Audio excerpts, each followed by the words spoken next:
Hey, Chelsea and Manchester City play an absolute classic, 4-4. What a matchup! It was amazing to watch.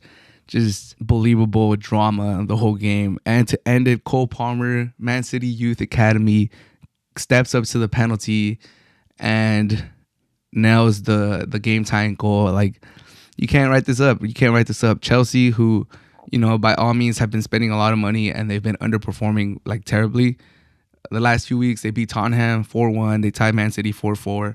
And surprisingly, against the better teams, they've been doing all right. I think they tied against Arsenal and they tied against Liverpool, and now they tied against Chelsea and they beat Tottenham. So Chelsea, like, they might be turning the corner with Pochettino a little bit. Like, they're playing a little better. They got to shore up that defense. But to beat Tottenham 4-1, even with any circumstances, like, yeah, they were down to 9 players, but you still got to go and beat them. You still got to put the goals in the back of the net. And then to come back and invite Man City to Stamford Bridge and show this heart, show that you could keep up with them, it's impressive. It's impressive for Chelsea. And, as one of the people that was clowning on them when they're not doing good and, like highlighting how much money they spent, highlighting all the players that they brought, clowning on Mudryk because he can't score a goal and they spent hella money on him, or, all these players that they spent hella money on and they're not doing that well. Gotta give him props. Sterling looked amazing. Not gonna lie, this is probably the best game Sterling's had in a couple years. He looked like a menace down the line.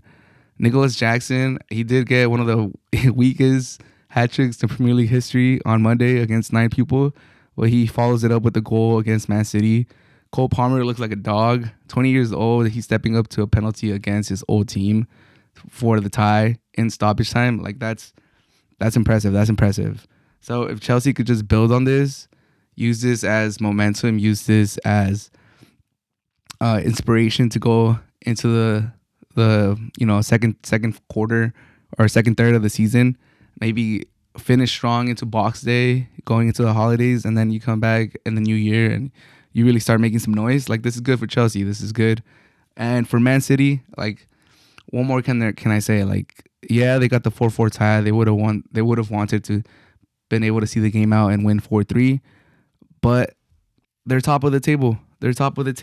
And after all this noise, after Tottenham doing good, after Arsenal potentially being a title winner this year, Man City, after 12 games, are a 1-point lead on Liverpool and Arsenal for the Premier League top spot. And if you were to ask me who's going to win the Premier League right now, Tuesday, November 14th, I would easily say Man City go and win it again, unfortunately.